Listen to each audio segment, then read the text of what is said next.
What if the earth could speak to you?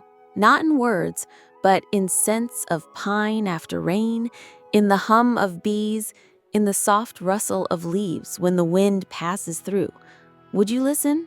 Would you feel deep in your chest that you are part of something vast, alive, and loving?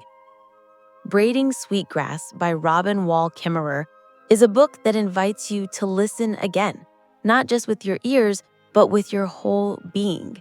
It is an invitation to remember that the world is not just a collection of resources to be used, but a family of relationships to be nurtured. Kimmerer, a botanist, a mother, and a member of the citizen Potawatomi Nation, weaves science, indigenous wisdom, and personal story into something far richer than a traditional nature book.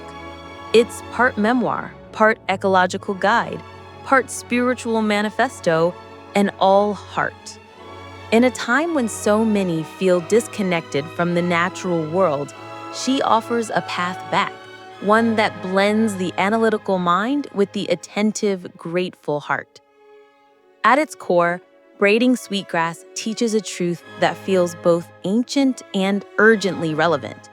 The earth gives to us constantly, and our role is to give back in reciprocity. The sweetgrass in the title is more than a plant. It's a teacher. In indigenous tradition, it's one of the 4 sacred plants, braided together as an offering, a gesture of care, and a reminder of our interwoven lives. Each braid strand represents one way of knowing: indigenous wisdom, scientific knowledge, and personal story. Together, they form something stronger and more beautiful than any could alone. One of the most powerful lessons Kimmerer shares is about the gift economy of nature. In the modern world, we often see nature through a lens of transaction, something to be bought, sold, and owned. But in the forest, a berry doesn't come with a price tag. A tree doesn't invoice the birds for shelter. These are gifts, freely given, with the understanding that life thrives on reciprocity. She tells the story of wild strawberries, how as a child she would gather them carefully, feeling the delight not just of eating them, but of receiving something so perfect it couldn't be manufactured. And she learned, you don't take them all. You leave the first and the last. The first is for gratitude, the last is for the future. Imagine how our world might change if we approached everything this way: our food, our water, our relationships, our planet. The second great truth in this book is about the language of gratitude. Kimmerer introduces the Thanksgiving Address of the Haudenosaunee people, a daily ritual that names and thanks every element of the living world, from the waters to the winds, from the fish to the stars. It's not a prayer asking for anything. It's a recognition of what already exists, and it changes the one who speaks it. Gratitude shifts our gaze from scarcity to abundance. She even notes that in Potawatomi, you can't speak of a bay or a bird as an it. They are who, not what. The language itself insists on respect. In a society built on extraction, this is radical. It's like rewiring your brain so that every living thing is a neighbor, not a commodity. Another key lesson is the healing power of tending the earth. Kimmerer speaks of restoring a pond choked with algae, not just as an act of science, but as an act of love. She describes how the land, once cared for, begins to give back more than it was given. This mirrors our own lives. When we invest care and patience into something, whether it's a garden, a friendship, or our own healing, it begins to flourish in ways we can't predict. And then there's the idea of learning the grammar of animacy.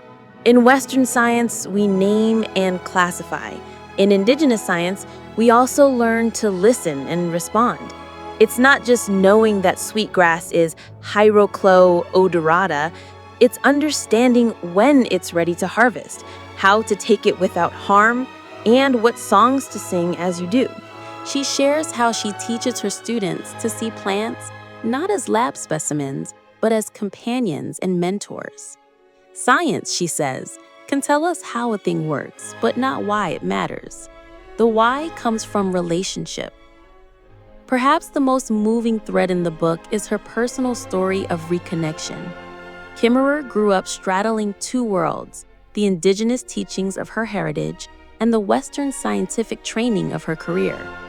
For years, she kept them separate, as if they were oil and water.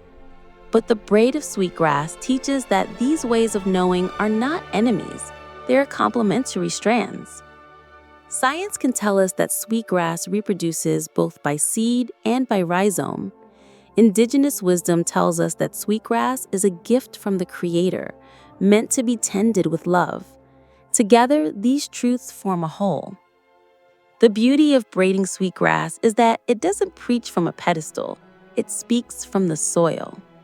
It tells stories of maple syruping in the early spring, of watching salamandras migrate under a rain-darkened sky, of planting gardens with her daughters and remembering the hands of her own mother doing the same.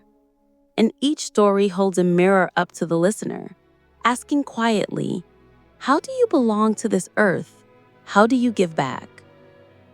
By the end of the book, you feel as if you've walked a slow, attentive path beside the author, learning not just about plants and ecosystems, but about humility, reciprocity, and joy. You realize that gratitude is not an emotion you feel once in a while. It's a practice, a discipline, a way of moving through the world. And you understand that the health of the land and the health of the people are the same thread, braided together. If there's one takeaway that lingers, it's that we are not separate from nature. We are nature. The air we breathe, the water in our cells, the food in our stomachs, all were given by the earth. To live well is to live in a constant exchange of gifts. And just like sweetgrass grows thicker when it's harvested with care, our lives grow richer when we live in reciprocity. So as you hear these words, maybe take a moment. Look around you. Notice one living thing, a plant, an animal, even the soil under your feet, and thank it. Then ask yourself, what can I give back? This is the quiet revolution braiding sweetgrass offers. Not grand gestures or abstract policies, but the daily lived act of belonging again. And if enough of us practice it, perhaps one day the earth will look at us and know we are worthy of her gifts.